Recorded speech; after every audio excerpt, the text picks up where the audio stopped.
Hello and welcome to Rule of Three's video review for Injustice Gods Among Us, a 2D fighter from NetherRealm Studios for the PlayStation 3 and 360. With me today, like usual, are Impressions. How are you doing? Doing all right. And Synyster Dreamer. How are you doing? No, not too bad. All right, so Injustice Gods Among Us is a DC-themed fighter that's very much like Mortal Kombat. So we're going to start off by getting into the story of Injustice. So the basic story is Joker nukes Metropolis at the same time. He gets Superman to kill Lois Lane and Superman's unborn child, which then causes Superman to go into a crazy kill Joker mode and basically declares himself God of the Earth and recruits all of the other people to join him or die. And the entire storyline, I thought it was pretty good. I mean, it's very comic booky, but it was very awesome at the same time, just to see kind of how everything played out, especially with Superman. Well, adding a little more to that, we also have the parallel universe. I didn't want to bring that in, but okay. I mean, that happens. That's true. That's the very beginning. Yeah, there's a parallel universe, and that's where a lot of the heroes come from. A reality in which the nuke did not go off, and now these two worlds collide, which sets the premise or the excuse basically as to why they're able to fight each other. Yes. And then for those of you who were hearing back this, how could Green Arrow fight, like Superman, Harley Quinn fight, Doomsday? They explain how that works. There's a magic pill. That solves everything. But on the whole, I like the story. What about you guys? The story on a whole, it wasn't bad.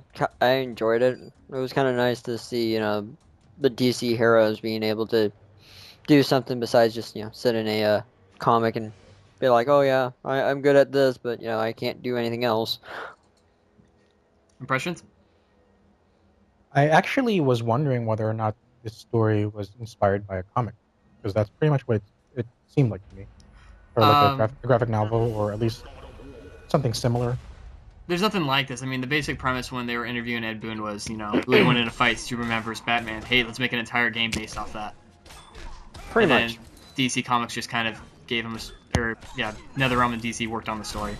Okay, well, it's still, yeah, it's very DC-esque. I mean, well, obviously it's DC characters, but I mean, the quality of it seems like what I would expect from a good comic book. Anyways, so I do that short. Pretty much what I wanted to say is that I do like it. Okay, so that's enough of story. So now we're going to move into the fighting modes, which is there's really only two other than excluding multiplayer, which is the arcade ladder system and Star Labs. The arcade is based on there's a bunch of different modes you can do, from classic to fighting only heroes and villains to different little challenges on an arcade, like you're losing health periodically or have to fight the entire roster. Each character has their own unique ending, and it's just your basic ladder fight. And I liked the character endings. I thought some of those were kind of cool to watch. Once again, the story of Injustice is so just out there that they kind of got away with a lot, and I like that. And then, of course, just arcade mode was, simple, it worked. And the modes were kind of a nice variation. You guys?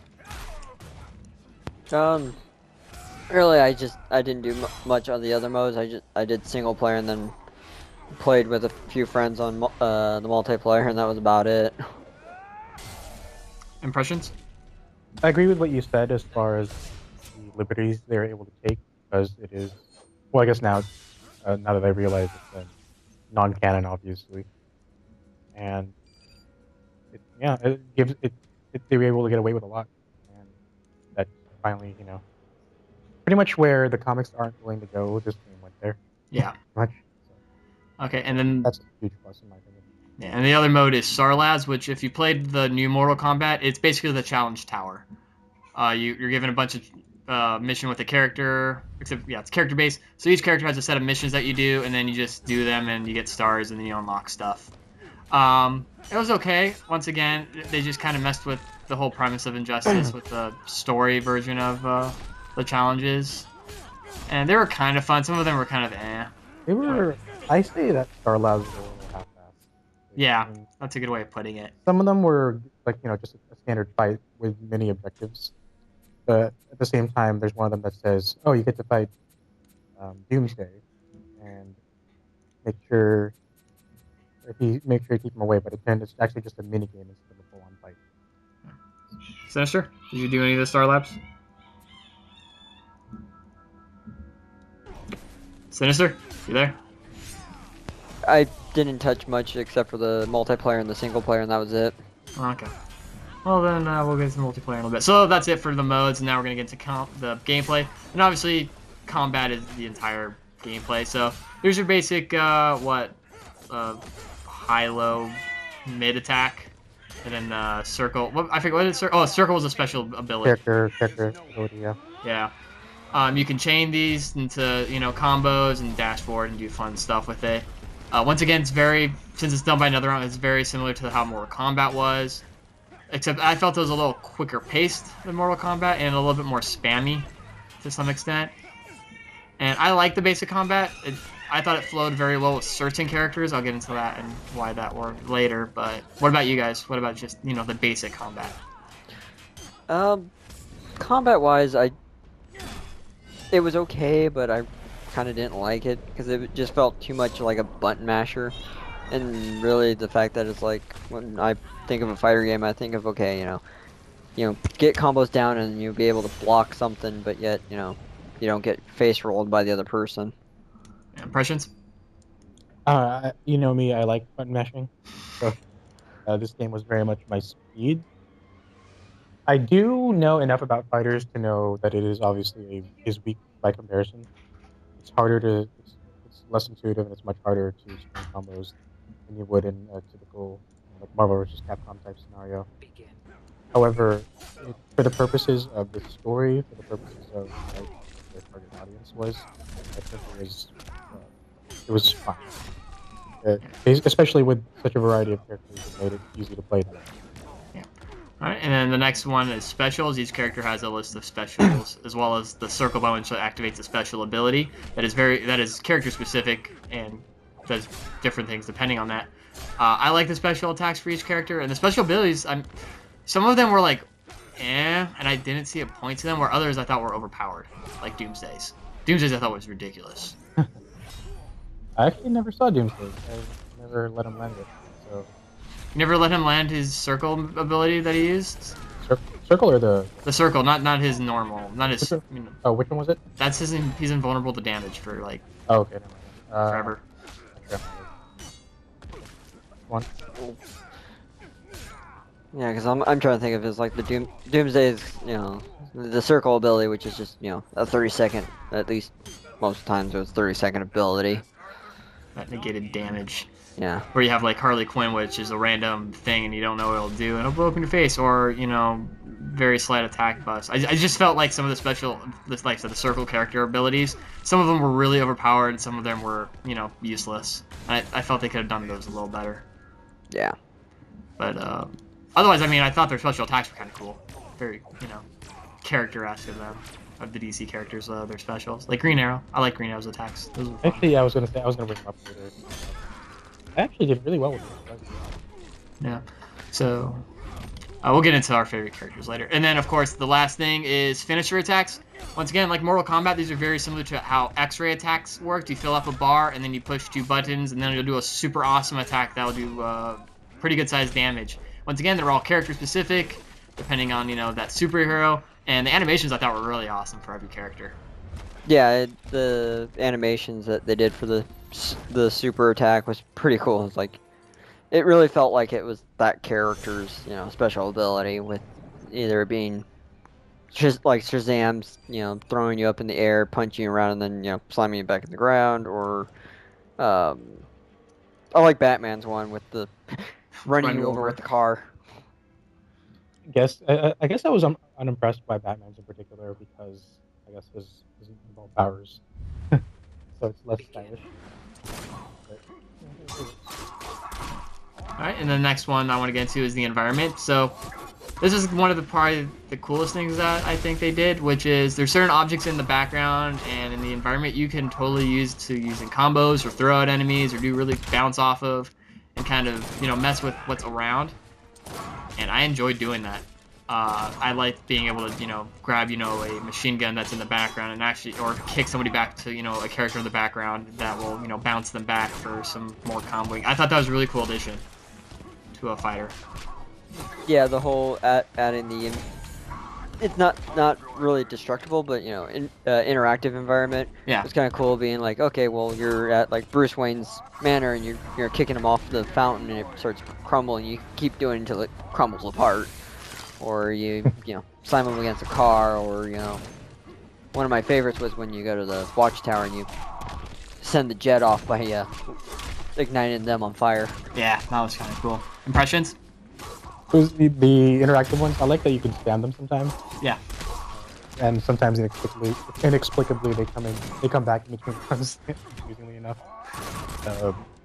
But yeah, it's just a nice little perk that messes it up a little bit. So Yeah. you can either be aggressive with them or you can use the escape depending on what the object is, and it helps to know what object does what, and that adds the strategic element to the game that does not exist in many other fighters. Yep. All right. And the last thing I want to talk about before we get into multiplayer is the stage transitioning. Is if you knock a character into a certain edge, they will fly off and once again do some damage while they hit things and go to a different area. And once again, the animations for those were pretty fun to watch. Again, I don't think there was really one that was kind of like, eh. They're all kind of fun to watch. Yeah, they were all kind of interesting. Just watch people bounce off of things and land into the next stage. Yeah. Especially the Arkham Asylum one. I think that was my favorite. Where did you see that one where he gets knocked into the room with all the villains and then they all start beating up whoever got knocked in and then throw him into the next room? Yeah, that was kind of fun. Wow. Impressions? By far, I think the one where they were all fun. I think two of the ones that I liked the best were Wonder Woman's stage, just because. But lastly, there's one where I seriously went, oh my god, it's Star. It was when and they actually landed it on me. I ended up getting kicked into Darkseid. So, oh my god, what am I doing here? It's Darkseid. I can't fight him. So. Yeah. All right. So now I want to get into the multiplayer and balance issues, and I think this is where Injustice suffers the most. Is once again, I think certain characters are really overpowered, while some are very underpowered, which obviously affects multiplayer. They can probably fix it with a couple of patches, but I don't know. I don't think it's going to be really hard to balance this out, mainly because of the character-specific abilities. I think that hurts it a little more in this area. Impressions? Wait, which part? The balancing of characters, like certain characters being better than others, are very obvious. I mean, having played the story, obviously, I didn't feel. I actually felt like I could do okay with each of them. I wasn't super. Like I didn't feel underpowered at any particular time. So I don't know. Maybe it's just me. Synyster? Yeah, the balance system seemed to be a little, left in right field. Like certain players you can just wipe face with, while others it was like, I can hurt you, but you're still gonna wipe my face on the floor. Alright, and I think that's it. So now I just want, just so people know, who was your favorite character impressions? I actually had I enjoyed playing. I like Green Arrow. I like Cyborg.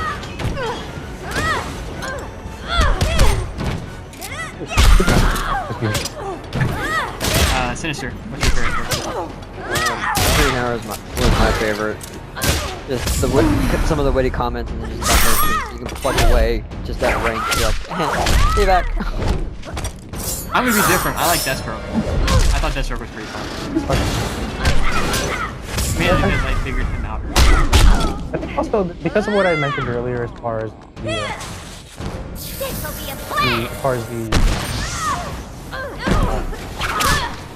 adaptability. So you and Joker? And you and Bat! They were all easy to play.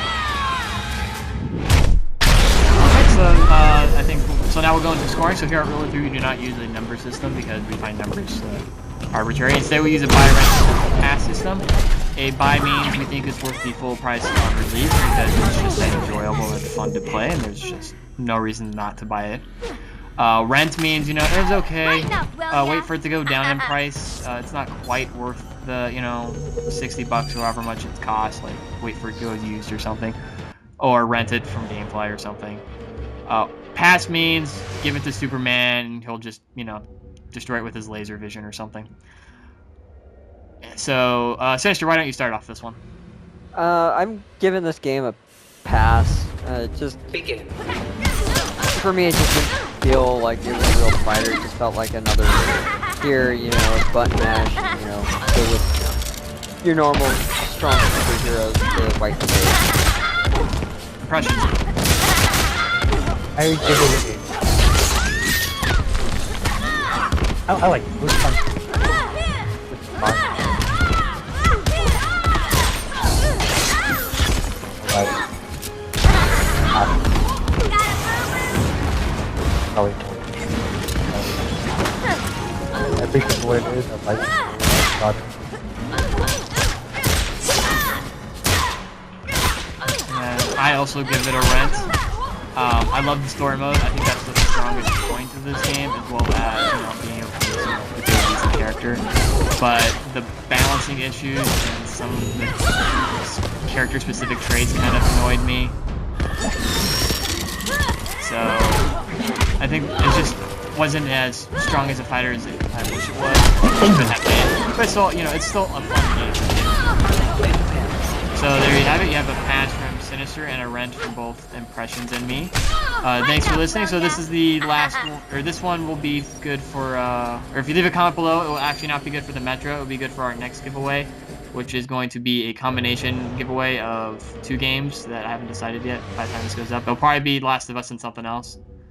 Just because I know we were doing Last of Us, but that's PS3 specific, but we don't want to alienate, you know, PC and 360, so I want to give you guys a chance to win something for those consoles as well, if you don't want Last of Us. Make sure to like us on Facebook and Twitter, subscribe to our channel above, by clicking the subscribe button, yourself. The bigger the community, the more giveaways you'll be able to post and quicker and stuff. Thanks guys for joining us. Make sure to check out the website, realfree.com, for the reviews, and that's it. So always remember to trust in the rule of 3.